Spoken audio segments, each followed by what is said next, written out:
Estamos viendo Juan capítulo 6. Un tema recurrente en las Escrituras, como lo mencioné la última vez, es el tema de la deserción espiritual. Siempre hay gente que sigue al Señor por un tiempo y después se va. Todos nosotros hemos experimentado eso. Creo que toda persona en este lugar que ha sido cristiano por algún periodo de tiempo ha enfrentado la experiencia de conocer a alguien que profesó fe en Cristo, se identificó externamente con Cristo, dijo que amaba a Cristo, sirvió a Cristo, vino a la iglesia, se involucró en estudio bíblico, sea lo que haya sido, y después en algún punto a lo largo del tiempo simplemente desapareció, desertando espiritualmente. En 2 de Timoteo, les vuelvo a recordar, capítulo 1, versículo 15, Pablo le dice a Timoteo, también debes saber esto, que todos los que están en Asia me han dejado.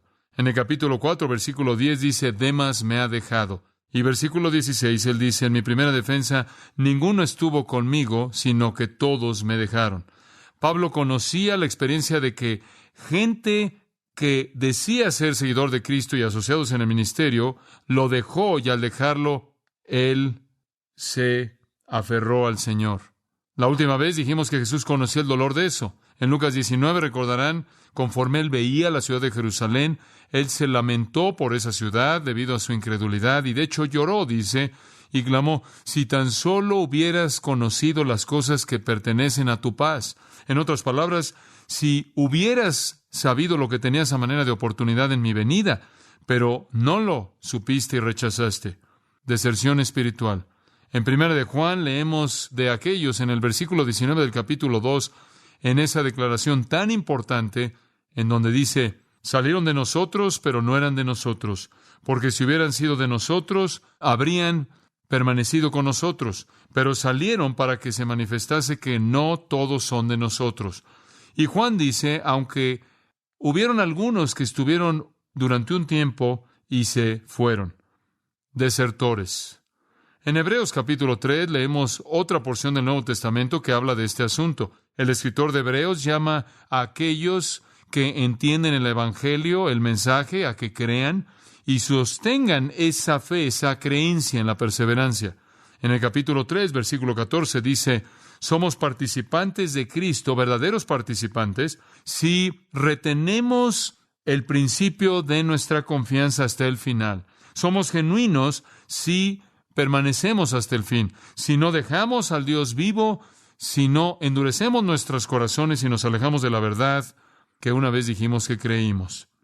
Y entonces, cuando vimos el Antiguo Testamento, y a partir de esa mirada breve en el Nuevo Testamento esta semana, se nos recuerda que la deserción espiritual es un problema común dentro del marco de la obra de Dios entre los hombres.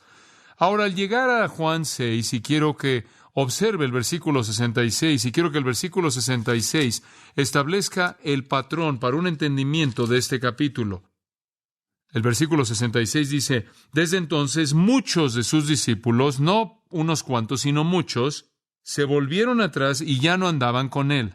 Ahora, todo en el capítulo hasta el versículo 66 lleva a esto. Todo lo que ha sucedido hasta este punto lleva a esta respuesta. Causa al Señor gran tristeza, y Él hace una pregunta de aquellos que permanecen, particularmente los dos en el versículo 67, Él dice, ¿queréis acaso iros también vosotros? En otras palabras, ¿ustedes no me van a dejar tan bien como el resto? Hay muchas lecciones en este capítulo.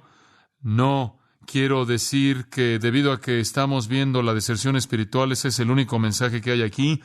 De hecho, hay muchas lecciones igualmente importantes que podremos extraer del capítulo, pero quiero que nos enfoquemos en esta noche, en este asunto de la deserción espiritual. La tristeza del capítulo desde ese punto de vista es abrumadora y encontraremos a Jesús apoyándose en medio de su tristeza en la soberanía divina simplemente para mantener su equilibrio. Y aunque no dice que lloró, estoy suponiendo que él debió haber llorado debido a la tristeza de esta escena. Ahora regresemos al principio del capítulo y quiero hacerle una pregunta y después quiero comenzar a catalogar en su mente lo que ve. ¿Qué identifica a un desertor espiritual? ¿Cómo podemos identificarlos? ¿Cómo podemos esperar que la gente deserte de la fe? Y le voy a dar una lista, veremos qué tan lejos llegamos esta noche, quizás llegaremos, es probable que no acabemos con esta lista, es un capítulo largo. Permítame darle lo que veo fluyendo de este capítulo, no tanto explícitamente enseñado, sino implícitamente en las cosas que suceden. Lo que creo que son marcas que identifican a un desertor espiritual. Y cuando usted mira a su alrededor para ver si alguien es genuino, este es el tipo de cosas que usted puede usar como criterios de evaluación. En primer lugar, todavía no sabemos que estos son desertores, y entonces las cosas que vemos inicialmente podrían ser la realidad de cualquier persona, pero después terminan siendo una realidad en un desertor espiritual. En primer lugar, un desertor espiritual se ve atraído por la multitud. Es atraído por la multitud. Versículo 1. Después de esto, Jesús fue al otro lado del mar de Galilea, el de Tiberias, y le seguía gran multitud porque veían las señales que hacían los enfermos. Ahora, aquí es en donde el desertor espiritual se aparece por primera vez. Él es atraído por la multitud. Inicialmente, francamente, es indistinguible de cualquier otra persona. Es una multitud grande y es difícil distinguir quién va a ser real y quién no lo es. Es difícil determinar quién se va a ir y quién se va a quedar. Pero estos desertores están en la multitud. En el versículo 1 dice después de esto, y si usted regresa al capítulo 5, versículo 1, dice que hubo una fiesta de los judíos. Si esa fiesta fue la Pascua, entonces lo que sucede en el capítulo 6 es un año después. Si esa fiesta fue la fiesta de los tabernáculos, entonces lo que sucedió en el capítulo 6 pasó unos 6 o 7 meses después. En ese año, o en esos 6 o 7 meses de ese mismo año, muchas cosas sucedieron en la vida y ministerio de Jesús. Juan no las registra. Mateo las registra en el capítulo 4 hasta el 15. Marcos las registra en el capítulo 1 al 7 y Lucas las registra en el capítulo 4 al 9. Y lo que se registra es el ministerio galileo entero de Cristo.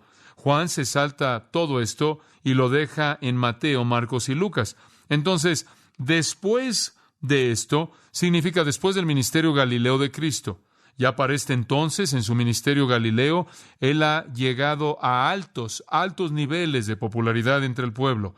Él literalmente ha expulsado la enfermedad de Palestina. Él ha sanado a miles de personas. Él ha liberado a miles de personas de los demonios. Él ha enseñado una y otra vez, día tras día, semana tras semana, mes tras mes, y ha creado tal popularidad a donde quiera que va que lo acompaña una multitud enorme. Sin duda alguna, Él es la persona más popular en Galilea, quizás la persona más popular en la historia de Galilea. Él es el acontecimiento de su vida entera. Nunca han visto a alguien que pudiera sanar, pudiera echar fuera demonios, resucitar a los muertos y enseñar como este hombre enseñó. Ahora, Jesús es popular en este punto, y siempre es algo peligroso cuando Jesús es popular. Siempre es algo peligroso cuando el cristianismo está de moda y cuando está bien ser cristiano y cuando es la última moda ser cristiano, usando un término coloquial.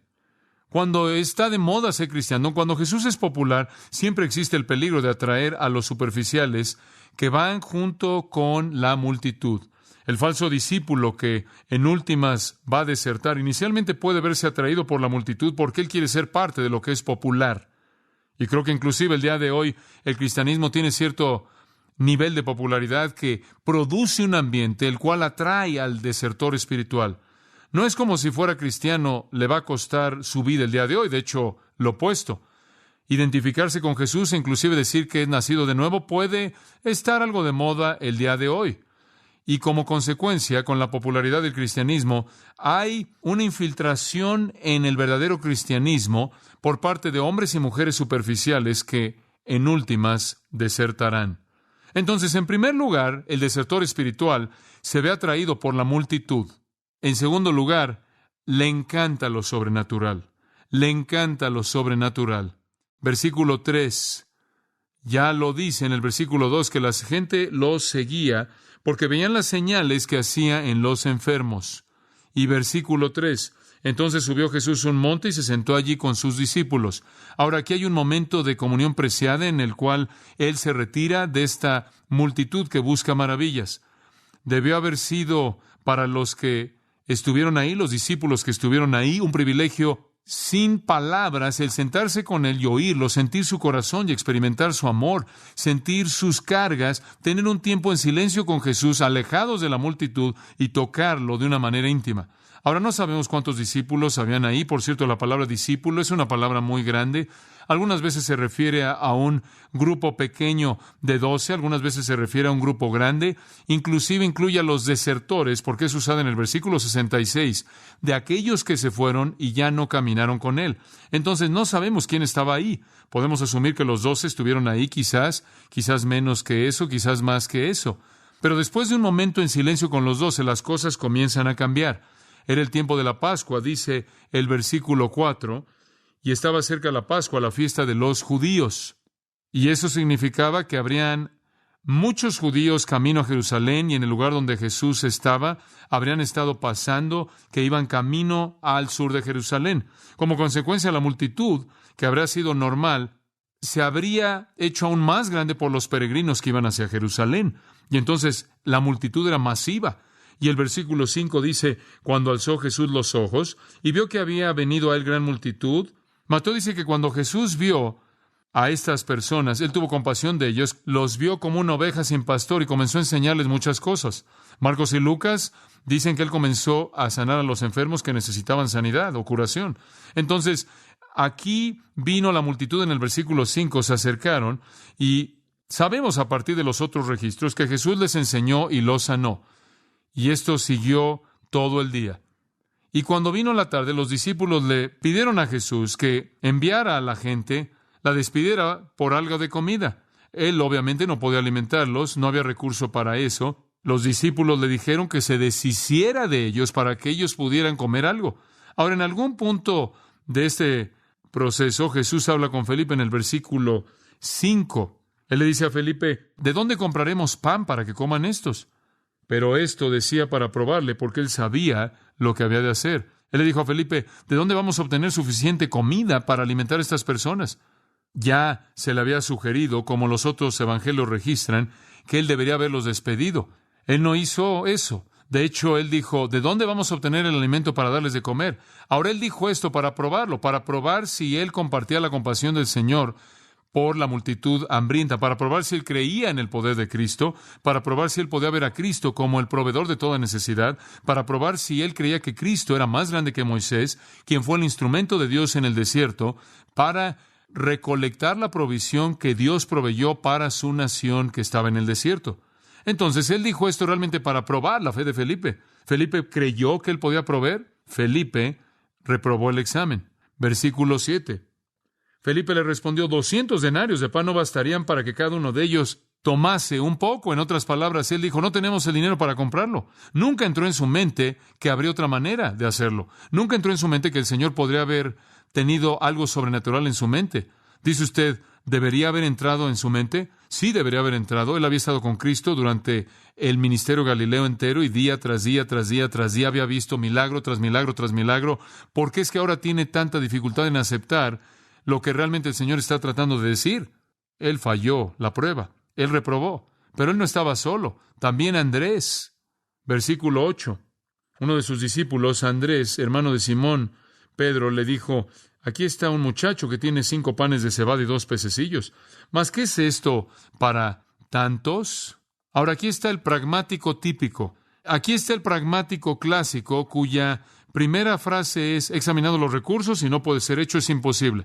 Esta es la poca fe. Él dijo, he revisado todo y encontré un niño y tiene 5 galletas de cebada y 2 pececillos. Lo que hacían era tomar sus pececillos y los ponían en una galleta de cebada. Esa era la comida. No se oye demasiado atractivo, francamente, pero eso era lo que era. Y realmente estaba diciendo, ¿pero qué vamos a hacer con eso entre todas estas personas? Este es el pragmático. Este no es el visionario. Este no es el soñador o el hombre de gran fe. Y el Señor procede, a pesar de la incredulidad de Felipe, a pesar de la incredulidad de Andrés, a tomarlos en su debilidad y edificar su fe. Y Él hace un milagro, el cual edifica su fe. Los milagros primordialmente fueron para edificar la fe de gente que ya tenía fe, no para convencer a la gente que no la tenía. Y entonces, en el versículo 10, Jesús dijo, hacer recostar a la gente. y había mucha hierba en aquel lugar. El Señor se aseguró de que fuera un lugar agradable. No era un monte lleno de polvo, no era una pendiente desierta, era un lugar agradable donde había hierba, pasto. Es un lugar hermoso, por cierto, en la costa norte del mar de Galilea, cuando empieza la tarde, y allí es donde estaban. La brisa fresca desciende de los montes, como siempre, en la noche ahí. Entonces, se recostaron como en número de 5,000 hombres. Y podemos suponer 5,000 hombres significa 5,000 mujeres y 20,000 niños. Supongo 15 o lo que sea. Esta es una multitud grande. Y tomó Jesús aquellos panes y habiendo dado gracias, los repartió entre los discípulos.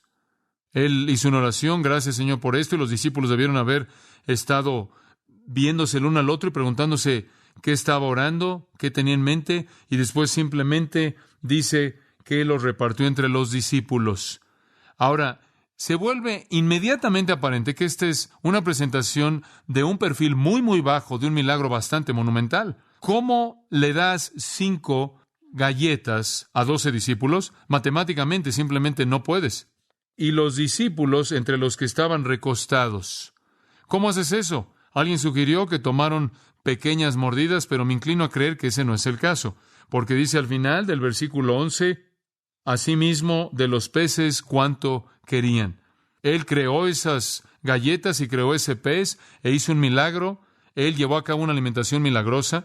Qué bendecidos estamos, qué bendecidos somos al poder ver cómo Jesús usa poco para hacer mucho.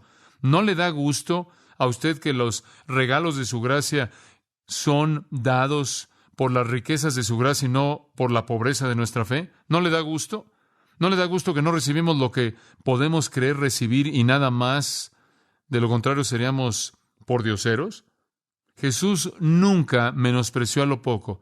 Dios nunca menospreció a lo poco. Dios usó las lágrimas de un bebé para mover a la hija de Faraón y en últimas liberar a Israel. Dios usó una vara de pastor para llevar a cabo milagros poderosos en Egipto. Dios usó una honda y una piedra para conquistar una nación entera. Dios usó una pequeña niña para traer al gran Amán, al profeta Eliseo. Dios usó una viuda y su pequeña comida para sustentar a ese profeta.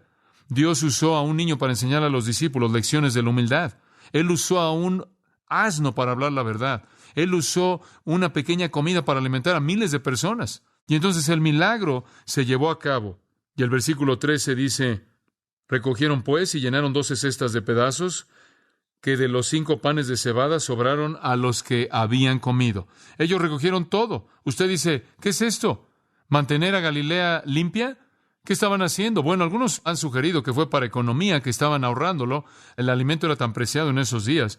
Todo el mundo trabajaba la mayor parte de su vida simplemente para comer. Algunos dicen que la razón por la que se menciona esto es que hubo tanto y esto muestra la abundancia. De regreso en el versículo 12 dice, se hubieron saciado.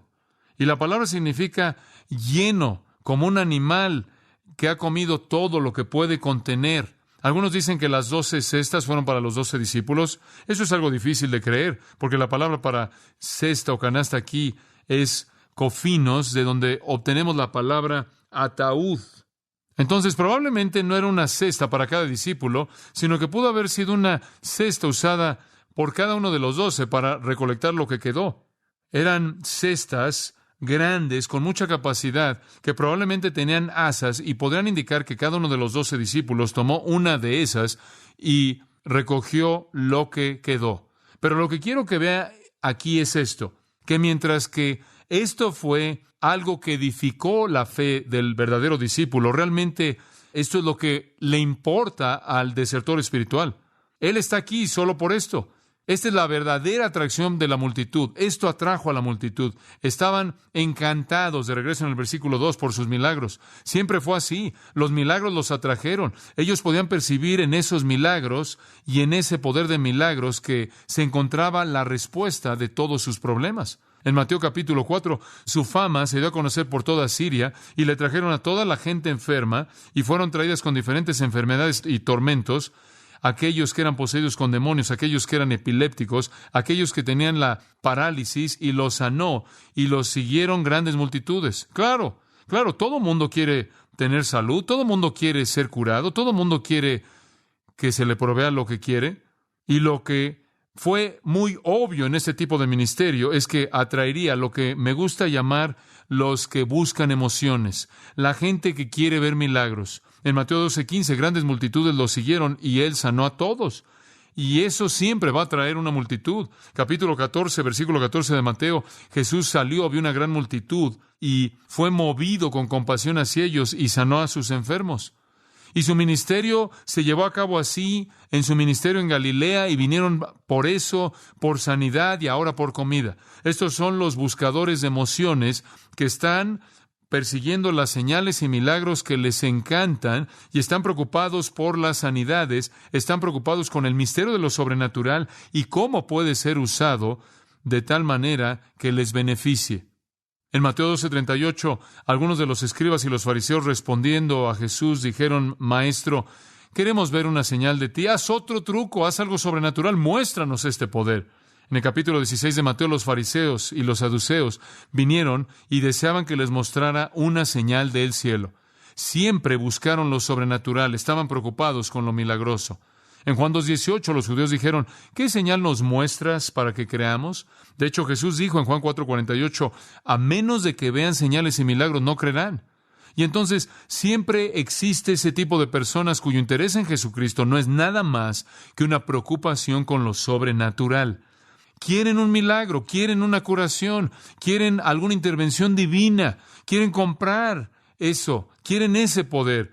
Nos recuerda, por ejemplo, a Simón, el Simón del capítulo 8 de Hechos. Simón era un mago, Simón engañaba a la gente, presentándose como si fuera algún grande, y la gente lo oía y todo el mundo decía: este hombre es el gran poder de Dios. Pero cuando vio en Felipe el verdadero poder de Dios, se dio cuenta de que él no tenía ese tipo de poder y quedó asombrado al ver los milagros y señales que eran hechos. Y entonces viene al apóstol y le dice: dame ese poder, Hechos 8:19, dame ese poder. Y Pedro le dice: tu dinero perezca contigo. Él lo iba a comprar, él le ofreció dinero y él dijo: estás en hiel de amargura y estás en la esclavitud de la iniquidad, más vale que ores al Señor para que te perdone.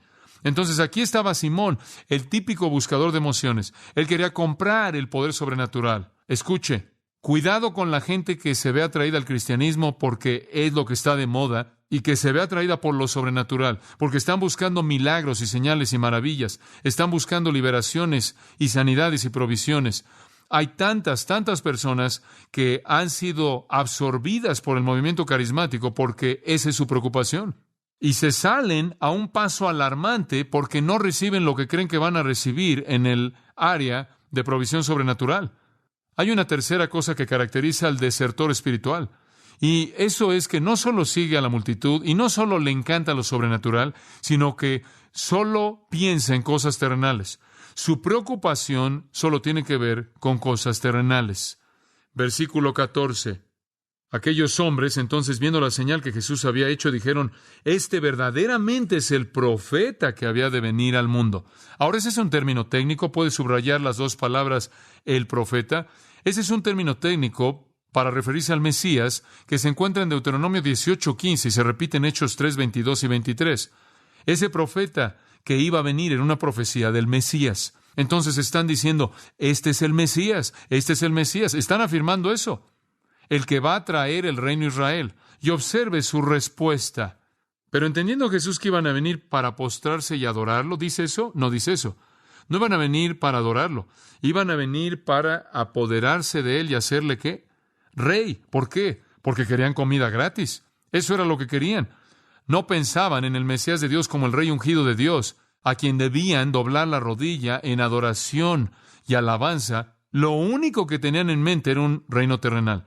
Lo único en lo que podían pensar era quitarse el yugo romano y obtener alimento gratis. Eso es todo. Ya no hay más que trabajar, ya no hay más que trabajar bajo el sol, ya no hay más que trabajar en los campos, ya no hay que estar quitando las rocas para plantar la vid, ya no hay más que regar, no hay más que aplastar las uvas, no tenemos que estar golpeando el grano para producir harina, ya no hay nada más que eso, no más matar animales, no más trabajo. Todos nos podemos sentar bajo la sombra del árbol y simplemente esperar hasta que Él cree la próxima comida. Lo único que podían ver era la preocupación en sus propias mentes de la liberación de Israel del poder romano y la provisión de comida gratis. Él era el gran profeta liberador, pero ¿dónde está el respeto? Se van a apoderar de él a la fuerza y lo van a hacer lo que ellos quieren que haga. Hombre, esto es tan común hoy día. Esas personas que creen que Jesucristo es alguien que hace lo que usted demanda que él haga y siempre solo tiene que ver con cosas terrenales. Esta es, de nuevo, la idea de nómbralo y reclámalo, en donde usted reclama dinero y éxito y riquezas y una nueva casa y un nuevo auto y un nuevo guardarropa o lo que quiera. Un predicador bien conocido en nuestra área que predica ese tipo de cosa, se me dijo, su congregación decidió comprarle un nuevo Rolls Royce para su cumpleaños nuevo. No sé, creo que $150,000. Se lo dieron. Él dijo, no me gusta el interior. Llévenlo de regreso y que lo preparen como a mí me gusta. Lo llevaron de regreso, rehicieron el interior y se lo volvieron a dar. Y eso está bien, como puede ver, porque en eso consiste ese sistema. Eso es lo único que le preocupa. Todo es aquí y ahora. Llaman a que la gente tenga fe para creer y usted recibe porque cree. Y eso lo llamo la aberración del primer orden. Y no es Dios el que le dé un Rolls Royce, créame. Eso no está en el plan. Esa no es la promesa. Pero hay gente que viene al cristianismo siguiendo la multitud, encantados por la manera de pensar sobrenatural, únicamente de cosas terrenales. Realmente eso es lo único que les preocupa. ¿Qué puedo hacer para satisfacerme a mí mismo? Y en lugar de adorar al Mesías prometido, en lugar de caer postrados ante Él, quieren empujarlo para que Él haga lo que ellos quieran y puedan obtener lo que ellos quieran en su mentalidad terrenal. Ellos quieren hacer lo que estas personas siempre han querido hacer. Quieren apoderarse de Él, tomarlo a la fuerza y hacerlo su rey, y después decirle qué hacer. Ellos lo ven como un genio que cumple sus deseos. Los hombres quieren comodidad en la tristeza, fortaleza en la dificultad, paz en los problemas, salud en la enfermedad. No quieren sacrificio alguno. Y este tipo de entusiasmo carnal aquí y ahora no tiene lugar con Cristo. No tiene lugar. El seguidor superficial no tiene lugar para lo espiritual, no tiene sentido de lo eterno, no tiene sentido del plan divino de Dios. Él vive para ahora. Todo está aquí. Y Jesús es alguien que da. Eso es todo. Y cuando Él no da, usted se va. Como la señora que llamó a una esposa de un anciano en nuestra iglesia y dijo, probé a su Jesús y no funcionó. Estuve enferma y ahora me di cuenta de que es cáncer. Mi marido me estaba dejando y ahora él se fue y él tiene otra mujer. Mi hijo está en una institución mental y se va a quedar ahí. Su Jesús no funcionó. Entonces, atraídos por la multitud y encantados por lo sobrenatural y pensando únicamente en cosas terrenales, los desertores son evidentes para nosotros. En cuarto lugar, y esto encaja exactamente en lo que acabo de decir, el desertor no tiene deseo de adorar realmente. Él no tiene interés en la verdadera adoración. O puede llegar a querer agarrarse de las manos, estar moviéndose de un lado a otro, entrar en algún tipo de experiencia emocional que se siente bien, pero no tiene ningún sentimiento para la verdadera adoración. Ayer recibí una carta de alguien que dijo, he estado viniendo a Grace Community Church, ya me voy a otra iglesia porque su congregación no sabe cómo adorar a Dios. Bueno, lo que esta querida señora quiere decir es que no sabemos cómo darle experiencias emocionales de la manera que ella cree que las necesita y la gente confunde eso con la adoración. No tiene nada de malo sentirse bien, pero no la confunda con la adoración. No necesariamente es adoración. La adoración está más dirigida a Dios y cómo me siento acerca de Él y cómo Él se siente acerca de mí, que lo que tiene que ver de cómo yo me siento acerca de mí y cómo yo me siento dentro de mí. Observe, en el versículo 16, vemos esta falta de deseo de adoración verdadera. Y realmente esto es marginal, pero creo que usted va a entender el punto. Al anochecer descendieron sus discípulos al mar. Y entrando en una barca iban cruzando el mar hacia Capernaum. Estaba ya oscuro y Jesús no había venido a ellos. Y se levantaba el mar con un gran viento que soplaba. Ahora, Juan está recordando esto por el Espíritu Santo 70 años después de que sucedió. 40 años antes, Mateo y Marcos ya habían escrito acerca de este incidente en el mar, pero Juan está registrando lo mismo por la memoria que el Espíritu Santo le da. Los discípulos no tienen idea alguna de por qué Jesús despidió a la multitud. Él despidió a la multitud. No pueden leer su mente. No saben por qué Él no quería ser rey. No saben lo que está pasando. Quizás ellos pensaron que debía haber sido rey. Quizás estuvieron de acuerdo con la multitud, pero Jesús quería estar solo, y Él pidió estar solo. Y entonces los discípulos se meten a una barca y se van. Él les mandó, Mateo 14:22, meterse en una barca e irse. Adelántense. Y Él dijo, los voy a seguir. El versículo 18 nos dice que de esos valles venían estas fuertes ráfagas de viento que descienden a gran velocidad conforme se aceleran ahí por las pendientes de esa área y de pronto llegan a la superficie del lago, el cual está a unos 682 pies bajo el nivel del mar. Y lo que hacen es que agitan eso hasta que empieza a hervir como si fuera una caldera. El versículo 19 dice que trataron de remar y únicamente remaron 25 o 30 estadios. Estos no fueron muy lejos. Pelearon toda la noche para poder avanzar unas 3 o 4 millas. Y están ahí en medio del mar. No pueden ir a donde van. Mateo dice que es la cuarta vigilia de la noche. Entonces ahora son entre las 3 y 6 de la mañana. Han estado ahí toda la noche y no están en ningún lugar. La tormenta es tan intensa, la noche ha avanzado y hora tras hora han pasado en las que ellos han estado luchando con los remos contra la tormenta y lo único que han hecho es avanzar 3 o 4 millas y están sentados ahí en medio del agua, siendo mecidos de un lado a otro como un corcho en una tormenta, y el temor se ha apoderado de sus corazones. Y en el versículo 19 dice que vieron a Jesús caminando por el mar y se acercaba a la barca y tuvieron miedo. Entiendo eso, y usted también. Estaban petrificados, para decirlo de una manera suave. Estuvieron aterrados al ver a Jesús caminando en el agua. Ya parece entonces, Pedro al ver a Jesús, recordarán lo que sucedió, ¿no es cierto?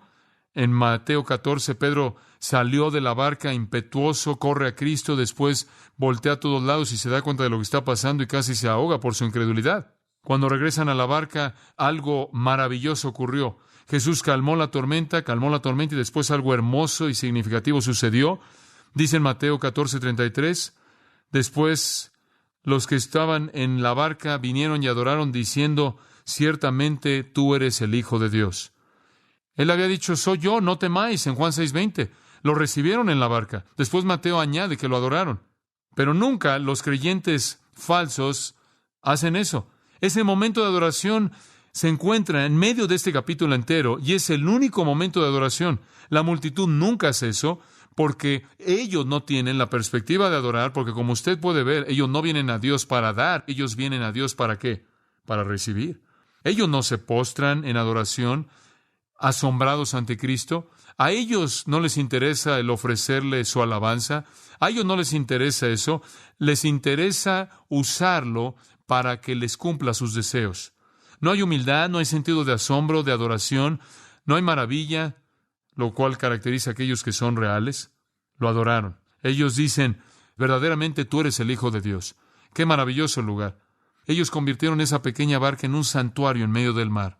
Y entonces, en un sentido inverso, vemos un contraste en este punto y concluimos que los desertores espirituales son atraídos por la multitud, encantados por lo sobrenatural, pensando únicamente en cosas terrenales y no muestran deseo alguno por la adoración verdadera, porque para ellos esto no es cuestión de dar, sino es cuestión de obtener. Invariablemente ese tipo de personas se van diciendo, oh, saqué mucho de esto, o, oh, no saqué nada de eso. Como la mujer que dijo, ya no voy a su iglesia porque esta me hace sentir mejor. No hay deseo para adoración. Esto con tanta frecuencia caracteriza al desertor. En quinto lugar, y esto encaja también, el desertor es un buscador de ganancia personal. Él es un buscador de prosperidad personal. Versículo 22. El día siguiente, la gente que estaba al otro lado del mar vio que no había habido allí más que una sola barca y que Jesús no había entrado en ella con sus discípulos. Esta gente ahora está del otro lado del mar y ven que no hay ninguna barca excepto aquella en la que sus discípulos habían entrado. Y Jesús no había entrado en ella con sus discípulos, sino que éstos se habían ido solos.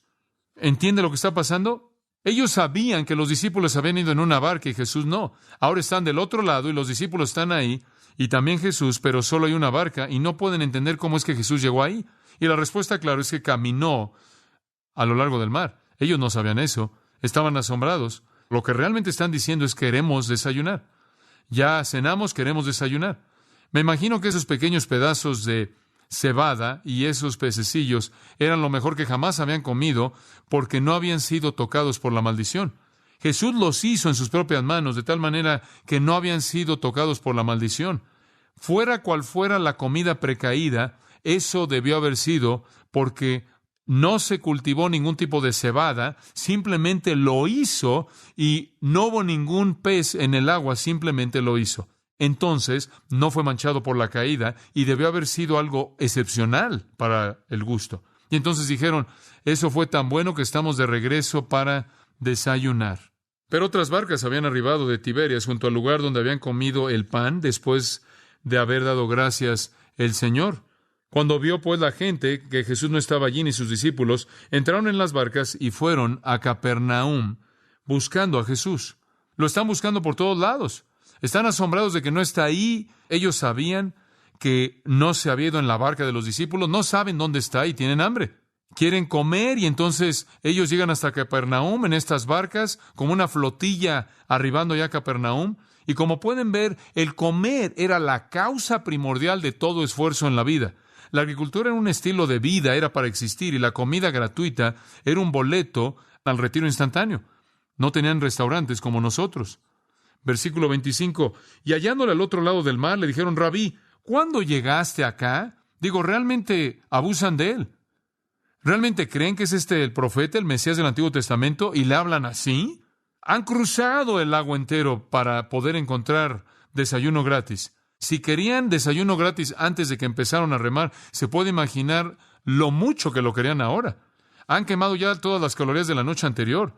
¿Cómo llegaste aquí y cuándo veniste? Satisface mis necesidades, suple lo que quiero. Lo que están diciendo es, ¿qué estás haciendo aquí cuando sabías que nosotros estábamos allá? ¿Cómo te atreves? Jesús les respondió en el versículo 26. Respondió Jesús y les dijo, de cierto os digo que me buscáis, no porque habéis visto las señales, sino porque comisteis el pan y os saciasteis. Son tan crudos, únicamente quieren desayunar. Trabajad no por la comida que perece, sino por la comida que a vida eterna permanece. ¿Por qué hacen esto? Por una comida que perece. Están atados a la tierra. En el versículo 26, os saciasteis. Saciasteis, esa palabra cortazo, again, significa estar lleno hasta el tope. Es la misma palabra usada antes. Comieron hasta que estuvieron satisfechos. Hombre, estas personas son candidatos del Evangelio de la prosperidad. Querían que sus deseos fueran satisfechos en un punto y Jesús lo iba a hacer o iba a tener que responder, ¿por qué no? Eso es muy egoísta. Solo buscan prosperidad personal. Cuidado con una persona así. Cuidado con una persona así. Atraída por la multitud, encantado por lo sobrenatural, pensando únicamente en cosas terrenales, sin tener deseo alguno de adorar, buscando únicamente prosperidad personal. En sexto lugar, él hace demandas de Dios. Y ya hemos visto eso, pero se presenta claramente en el versículo 28 y en adelante, él hace demandas de Dios. Aquí viene la demanda número 1. Jesús acaba de decir, ¿por qué quieren esto? Trabajad no por la comida que perece, sino por la comida que a vida eterna permanece, la cual el Hijo del Hombre os dará, porque a éste señaló Dios el Padre. ¿Por qué no buscan lo que realmente es importante en lugar de solo lo que es terrenal? Y después vienen con las demandas. Ellos ignoran de manera total lo que dijo. Él les acaba de hacer un llamado a salvación, pero no les interesa la salvación. Les interesa el desayuno. Y esto es lo que dijeron, versículo 28.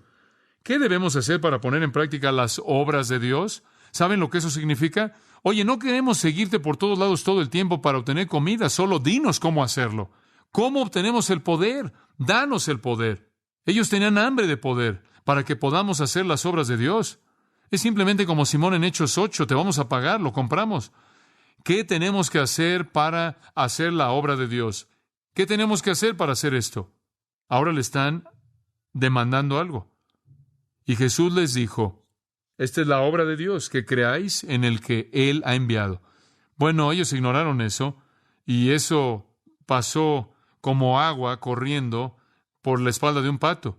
Y en el versículo 30, le dijeron entonces, ¿qué señal pues haces tú para que veamos y te creamos? ¿Qué obra haces? ¿Estás bromeando? ¿Qué obra haces? Todavía están empujando para que les dé desayuno. Haz un milagro, prueba para que creamos en ti. Bueno, ¿necesitan más prueba? expulsando la enfermedad de Palestina, resucitando a los muertos, sanando a los enfermos, echando fuera demonios, alimentando a 20 a 30,000 personas. ¿Qué quieres decir? Muéstrame una señal para que creas. Pero el punto no es eso. No querían creer, ellos querían comida. Y el dolor en sus estómagos turbó sus mentes, dominó sus corazones. Ellos hicieron demandas. Danos el poder, danos la comida, pruébate. Para los que buscan las emociones, amados, nunca hay suficientes señales, nunca hay suficientes maravillas, nunca hay suficientes milagros. Siempre quieren más. Y los discípulos superficiales son sustentados por la promesa de más y más y más milagros, más y más señales y maravillas. Si usted viene al cristianismo en base a eso, hombre, va a estar en una batalla por quedarse ahí, una vez que se dé cuenta que esas cosas realmente no suceden. Esa es la razón por la que tantos se salen del movimiento carismático, porque creen que lo que ellos están buscando está ahí, y cuando se dan cuenta de que no está, entonces se salen. Entonces ellos sugieren: nuestros padres comieron el maná en el desierto, versículo 31. Por lo menos debes hacer lo que Moisés hizo. Como está escrito, pan del cielo les dio a comer. Oh, esto realmente es sutil, Moisés. Son inteligentes, Moisés. Por lo menos debes hacer lo que Moisés hizo. Si Moisés dijo que un profeta más grande que él vendría y tú no eres ese profeta, entonces ciertamente deberías estar al mismo nivel de Moisés. Oye, tú nos diste de comer una vez, amigo mío. Moisés le dio maná diario a millones de personas durante años. ¿Ven el punto? Por favor, todavía están buscando la comida gratis. ¿Puedes mejorar a Moisés? Este es su desafío. Ellos no estaban buscando señales para probar que él era el Cristo, el Hijo de Dios. Ellos estaban buscando comida gratuita. Así de crudo fue. Estaban buscando esto para sí mismos. Estaban haciendo demandas. Y ellos demandaron que lo hiciera. Adelante. Gánale a Moisés. ¿Puedes ser mejor que Moisés? Moisés trajo maná del cielo y alimentó quizás a 2 millones de personas diariamente durante años y años y años y años. ¿Y tú crees que es algo muy grande darnos de cenar? Aquí en esta demanda de más milagros se encuentra escondida un deseo para tener una provisión perpetua de alimento. Los buscadores de emociones siempre quieren más, nunca reciben lo suficiente. Y Jesús les responde en el versículo 32 y les dice: de cierto os digo, no os dio Moisés el pan del cielo. Más vale que regresen y vuelvan a leer eso. Moisés no se los dio. Mi Padre os da el verdadero pan del cielo. Moisés solo lo recolectó. Él dio instrucciones de cómo recolectarlo. Él no lo dio. Solo era maná. Dice: pero yo les daré el verdadero pan. Escuche, el desertor espiritual no está buscando satisfacción del alma. No. Él está buscando satisfacción externa. Mi Padre les dará el verdadero pan. Versículo 33. Porque el pan de Dios es aquel que descendió del cielo y da vida al mundo. Moisés les dio pan físico. El verdadero pan es espiritual. El maná no podía prevenir la muerte. Esa generación entera, incluyendo a Moisés, murió en el desierto. El maná era para Israel. El verdadero pan es para el mundo, dice él. Sí, soy más grande que Moisés. Les voy a dar pan verdadero. Versículo 34. Le dijeron: Señor, danos siempre este pan. ¿No es eso sorprendente? No lo querían. Solo entonces lo querían todo el tiempo. Sigue dándonoslo. Queremos que prometas que nos lo vas a dar permanentemente y satisfacerá nuestra hambre. Ellos ni siquiera sabían lo que estaban diciendo. No tenían ni idea de qué estaban hablando. Simplemente estaban buscando sus intereses personales. Entonces el discípulo superficial no entiende el punto de venir a Dios, el punto de venir a Cristo, y se aparece para demandar cosas de Dios, para que Él haga cosas como el discípulo falso le pide a Dios, le manda a Dios. En séptimo lugar, y me voy a detener en este punto porque quiero compartir una carta con ustedes. En séptimo lugar, el desertor espiritual no busca una relación personal. Hombre, esto es importante. Él no busca una relación personal. Versículo 33 de nuevo. Porque el pan de Dios es aquel que descendió del cielo y da vida al mundo. ¿El pan de Dios es quién? Él. ¿Quién es Él? Cristo, el que descendió del cielo y le da vida al mundo. Versículo 35. Jesús les dijo: yo soy el pan de vida. El que a mí viene nunca tendrá hambre, y el que en mí cree no tendrá sed jamás. Yo soy el pan. No es lo que yo les puedo dar, es lo que yo soy en ustedes. Ahora escucha, el verdadero discípulo, mucha atención, el verdadero discípulo busca a Cristo, el desertor busca lo que Cristo puede dar. Vengan a mí, crean en mí, yo soy ese pan. Versículo 36. Mas os he dicho que aunque me habéis visto, no creéis. Ellos no lo querían. Ellos solo querían su poder. Ellos solo querían su provisión. No lo querían a Él. Y después, en un soliloquio muy triste, Jesús habla casi de manera defensiva y por primera vez es como si Él estuviera recuperando su equilibrio por la tristeza del rechazo. En el versículo 37, Él dice en un soliloquio, todo lo que el Padre me da vendrá a mí, y al que a mí viene no le echo fuera. ¿Qué quiere decir con eso? Él está tan triste que dice, ustedes me han visto, pero no creen. Y en la tristeza de decir no creen, Él retrocede y dice, pero todo lo que el Padre me da vendrá a mí. Y como puede ver, en medio de la tristeza de su incredulidad, Él se apoya en la gracia electiva, soberana de Dios y dice, pero aún su incredulidad no puede estorbar el plan eterno de Dios. Es maravilloso, amados, ver que en medio de la tristeza por la incredulidad, Jesús encuentra su estabilidad en la gracia soberana de Dios. Sé que yo encuentro la mía ahí. Cuando usted predica la palabra de Dios y la gente rechaza y su corazón se duele y dice, ¿por qué no oyen y por qué no creen? El único lugar en el que puede estar de pie es en la soberanía de Dios. Y dice, sí, sé que están rechazando, sé que están diciendo no, pero debo recordar que todo lo que el Padre da vendrá. Y entonces en medio del misterio de la incredulidad, uno permanece firme sobre el suelo de la gracia soberana. Y el versículo 38 dice, porque he descendido del cielo no para hacer mi voluntad, sino la voluntad del que me envió. Y esta es la voluntad del que me ha enviado, que todo aquel que vea al Hijo y cree en Él tenga vida eterna, y yo le resucitaré en el día postrero. En los versículos 37 al 39 usted tiene lo que creo que es una de las verdades más profundas de la persona de Cristo jamás dadas en las Escrituras. Cristo encontró su apoyo, su propia fortaleza en medio de la tristeza por el rechazo, al aferrarse al plan soberano eterno de elección de Dios y decir, ustedes no vienen, pero yo sé que todo lo que el Padre da vendrá. Y he descendido del cielo no para hacer mi propia voluntad, sino para hacer su voluntad. Y esta es la voluntad del Padre que me envió, que de todo lo que Él me dé, yo no pierda nada, y todos sean resucitados en el día postrero. En ese día de resurrección gloriosa, todos estarán ahí. Aún su incredulidad no puede estorbar el plan de Dios. Entonces Él encuentra su equilibrio en el lado soberano. Y después Él repite la misma idea en el versículo 40.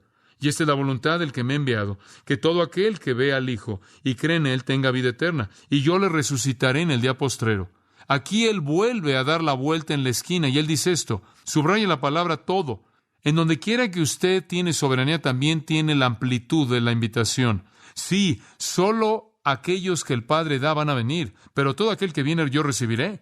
Y toda persona que vea al Hijo y cree tendrá vida eterna. Cuando usted lee acerca de la gracia soberana de Dios que elige, ¿eso no hace a un lado una invitación amplia a todos a que vengan? ¿Cómo es eso armonizado? Es el problema de Dios, no mío. Y entonces el Señor ve y dice, no creen, pero todo aquel que el Padre atrae va a creer, y todo el que quiere creer será salvo. Y Él vuelve a encontrar ahí su equilibrio. Entonces Jesús habla de una relación personal. Venid a mí, dice Él, vengan a mí. Todo el que vea al Hijo, el que cree en Él, todo el que tome este pan, que esté en mi versículo 37, todo lo que el Padre me da vendrá a mí. Lo que quiero que entienda es que siempre es una relación. Él es el pan que comemos. Él es al que venimos. Su vida es la vida que vivimos. Y los verdaderos discípulos buscan la relación. Él busca al Salvador, no solo lo que el Salvador le puede dar. Los desertores no tienen deseo alguno de tener una relación con Cristo. Solo quieren poder, solo quieren provisión. Son atraídos por la multitud, cautivados por lo sobrenatural, pensando únicamente en cosas terrenales, no tienen deseo de adorar, solo buscan prosperidad personal, hacen demandas de Dios, no buscan tener una relación en absoluto, solo buscan ganar lo que pueden para sí mismos. Quiero compartir una carta que puede servir para ilustrar esto. Acabo de recibir esto. Escuche con atención. Conocí a este hombre un par de semanas atrás en Florida y me escribió: querido John, mi familia tiene lazos con los testigos de Jehová de 3 generaciones atrás. Casi en la época del pastor Russell, quien los fundó. De hecho, mi padre fue arrestado y fue a la cárcel durante 3 años durante la Segunda Guerra Mundial por rehusarse ante la oferta del juez de dejarlo servir como un aprendiz en el servicio forestal. Y como usted sabe, los testigos de Jehová son personas que se oponen de manera consciente, pero la sociedad Watchtower ha ido al punto de prohibir servicio alterno para sus jóvenes. Y como resultado, miles de hombres como mi padre han vivido su vida entera con registros criminales. Cuando dejé la preparatoria en 1971, inmediatamente entré a la obra pionera. Este es un evangelismo de tiempo completo, puerta a puerta, y fui subiendo por la jerarquía de la congregación local, sirviendo como un siervo ministerial, diácono, finalmente como anciano y pastor, tan celoso por el evangelismo casa a casa, que se me escogió como un supervisor de servicio. Este es el pastor cuyo ministerio especial consiste en supervisar la actividad de predicación de las congregaciones locales y preparar a nuevos. Y puedo añadir que mi nombramiento fue hecho cuando apenas tenía 27 años de edad, y la política oficial del grupo es que nadie puede ser anciano hasta que llegue a los 30 años. Y solo comento esto para mostrar que yo no era un tibio entre los testigos de Jehová. Yo estaba ahí en el frente, guiando la carga en contra de Babilonia la Grande, el imperio mundial de religión falsa, lo cual significaba todo mundo excepto los testigos de Jehová. Pero pensé en cosas muy extrañas. Estaba consciente, claro, del fracaso terrible de la profecía de la sociedad de que el mundo terminaría en octubre de 1975, pero en la emoción de esos días estábamos creciendo tanto que apenas podíamos mantenernos al día. Algunos pioneros que conocí inclusive tenían listas de espera de personas que querían estudiar la Biblia con ellos. Habíamos aprendido a vivir con el desánimo, con la decepción. Pero ya a fines de 1979 me impresionó que el editor de Watchtower fue expulsado por apostasía. Él dijo que todos los cristianos estaban en el nuevo pacto, no solo los 144,000 élite. De manera semejante, él fue expulsado, o alguien más de manera semejante fue expulsado por estar de acuerdo con él, y más tarde fue excomulgado. Comencé a hacer preguntas y no encontré respuestas que me satisfacieran. En mayo de 1984 perdimos nuestro hogar en un incendio. Ahora, algo acerca de los testigos de Jehová es que cuidan de los suyos. Más tarde ese día tuvimos otro hogar, ropa, dinero y comida. Fue increíble. Pero durante los días después del incendio, algunas cosas muy raras sucedieron. La iglesia presbiteriana local se apareció con un cheque de $200. Los bautistas nos trajeron una nueva vajilla. Un diácono de otra iglesia nos envió un cheque por $100. Y personas de muchas diferentes iglesias estaban allá a la puerta de nuestra casa diariamente, con más hasta que finalmente tuvimos que rogarles que se detuvieran. Algo estaba mal. Sabía que como cristiano yo debía amar a mi prójimo. La sociedad de los testigos de Jehová me dijo que eso significaba que yo debía predicarle a él. Pero aquí habían extraños totales, miembros de otras iglesias, que estaban tan preocupados por mí y mi familia, y estas eran las mismas personas que yo consideraba enemigos de Jehová, eternamente condenados, y mi fe comenzó a titubear, mi fe comenzó a sacudirse, y mi fe inestable comenzó a sacudirse. En una ocasión, en el verano de 1984, sintonicé tu programa. No sé qué es lo que me hizo detenerme. Me gustaría pensar que la mano del Espíritu Santo estaba sobre mí. Escuché, aunque admito que realmente no recuerdo el tema que estabas explicando, y me encantó. La verdad salió rompiendo de ese tablero viejo como un trueno. Aquí había un predicador que era diferente. No estaba gritando acerca del fuego del infierno, no estaba rogando y pidiendo dinero, no estaba ofreciendo algún tipo de paño de oración o muñecos gigantes de Jesús, solo la Biblia. La presión emocional bajo la que estaba me hizo olvidar el contenido de esos primeros programas, pero cuando podía, sintonizaba y encontraba tu voz. Con frecuencia me hacías enojar. Cuando tú llamaste a Jesús Dios un día, apagué la radio enojado. Pero el siguiente momento la volví a prender, escuchando con atención. No podía entender cómo Él podía ser Dios, sin embargo, el Hijo de Dios, pero seguí escuchando. Mientras tanto, comencé a estudiar mi Biblia como nunca antes en mi vida. Conocía mis textos de prueba como pocos otros testigos de Jehová. De hecho, refutar la deidad de Cristo era una de mis especialidades. Me encantaba enredarme con estudiantes en la universidad bíblica local, enorgulleciéndome de una capacidad de ganar los debates. Pero realmente no conocía la Biblia. Comencé a reconstruir mi biblioteca después del incendio y recibí muchas de las publicaciones antiguas de la sociedad en donde encontré incoherencias asombrosas con la historia de la sociedad como la había oído. Y comencé a conseguir nuevas herramientas de estudio para mi biblioteca, libros que la sociedad con frecuencia citó para apoyar su interpretación de las Escrituras. De la misma manera, me sorprendió que con frecuencia citaban estas autoridades fuera de contexto y normalmente las hacían decir exactamente lo opuesto de lo que decían. Pero fue la deidad de Jesucristo lo que me comía día tras día. Descubrí que como un testigo de Jehová no podía aceptar a Cristo como mi mediador debido a que yo no decía ser uno de los 144,000 en el nuevo pacto. Y día tras día hablabas de Él como Señor, Salvador y Dios y todavía el Hijo de Dios. Una noche en un cuarto de motel sin poder dormir, seguro que me iba a volver loco, oré pidiéndole a Jehová que me ayudara a conocer la verdad.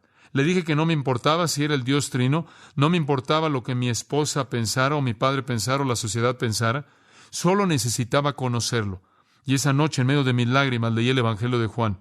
Ya para la mañana, agotado pero emocionado, sabía quién era Jehová Dios. Y sabía que Él vino a la tierra en la persona de Jesucristo, el Hijo de Dios, para morir por mis pecados. ¿Y sabes una cosa? No habían trompetas y no hablé en lenguas. No tuve ningún don milagroso fuera de la certeza absoluta de que conocí a mi Señor por primera vez en mi vida. ¿No es eso maravilloso? Ahí está la esencia del verdadero discipulado. Busco una relación. Eso me dejó, a lo largo del siguiente año o algo así, trabajando en mis deberes pastorales, especialmente en mi enseñanza congregacional. Las palabras comenzaron a desaparecer de mi vocabulario y otras palabras comenzaron a aparecer en su lugar.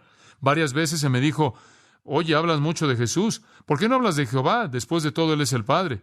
Y hubiera estado de acuerdo, pero eso me dio una oportunidad de dar testimonio y tu comentario de Hebreos fue invaluable. Mostraba cómo las citas del Antiguo Testamento que se aplicaban a Jehová se aplicaban a Jesús por los escritores del Nuevo Testamento, mostrando su posición exaltada como el Hijo de Dios. Una noche le expresé a un amigo pionero que yo creía que Jesús no había regresado de manera invisible en 1914, sino que Él regresaría de manera visible en el futuro cercano. Y compartimos algunas escrituras acerca de esto. Unas cuantas noches después, una pareja nos acompañó para cenar. Había convertido yo al marido a los testigos de Jehová cuando eran jóvenes y habíamos estado como pioneros juntos por varios años. Habíamos tenido varias pláticas y, al igual que yo, él estaba comenzando a ver realmente quién era Jesús en realidad. De hecho, la semana antes habíamos enseñado en nuestro grupo de estudio bíblico a la mitad de la semana y habíamos dicho que cuando adorábamos a Jehová estábamos adorando a Jesús. Yo estaba fuera de la ciudad esa noche, pero supe que causó una revuelta considerable. Mi esposa me hizo una pregunta acerca de los 144,000. Vi a mi amigo y él me cerró el ojo y entonces entré. Antes de que terminara la noche, hablamos del nuevo pacto, del rapto, algunas perversiones obvias en el texto de la traducción del Nuevo Mundo de la Sociedad de la Biblia y de la deidad de Cristo. Fue demasiado para una noche. Hablamos por 5 horas. Realmente yo estaba emocionado. Sentí como si Dios realmente me estaba usando para testificar para Él a esas personas que llevaban su nombre inefable, pero que realmente no lo conocían. Estaba seguro de que junto con muchos otros, yo había estado consciente de que podíamos cambiar a la organización en una fuerza enorme para Cristo, pero estaba mal. Dejé de asistir ahí, y entonces ya no pude alcanzar a tantos testigos como antes. Pero comenzaron a preguntarme ¿por qué? ¿Por qué había renunciado? Las mejores cosas estaban por suceder en mi familia. Durante el estrés de mi juicio por herejía, mi esposa entregó su vida a Cristo. Sin estar seguro de quién estaba bien, sintiendo quizás que yo estaba bajo control demoníaco y sin embargo temerosa porque todo lo que ella había creído estaba yéndose de cabeza, ella clamó a Dios porque la ayudara y Él la ayudó. Mi padre, de la misma manera, un testigo leal, como lo fue su madre antes de él, comenzó a leer también su Biblia.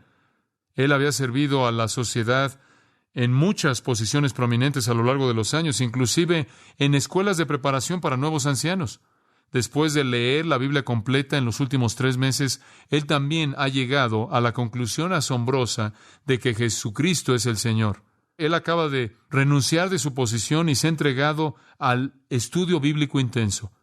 Mi madre, con su Biblia en mano, ha reconocido a Jesús como nuestro Dios y Salvador, y hemos comenzado a instruir de manera seria a nuestros 2 hijos. Y también me ha animado ver que por todo Estados Unidos de Norteamérica y el mundo, miles de testigos de Jehová están enfrentando el hecho de que son parte de un sistema de secta que está en bancarrota y se están volviendo al Dios verdadero para encontrar ayuda. No sé a dónde me va a llevar Él en los años venideros, pero a donde quiera que sea, quiero ser diligente para ser hallado por Él en paz, sin mancha, irreprensible cuando Él regrese por mí. ¿No es eso maravilloso? Como puede ver, aquí está un hombre que buscó y encontró una relación.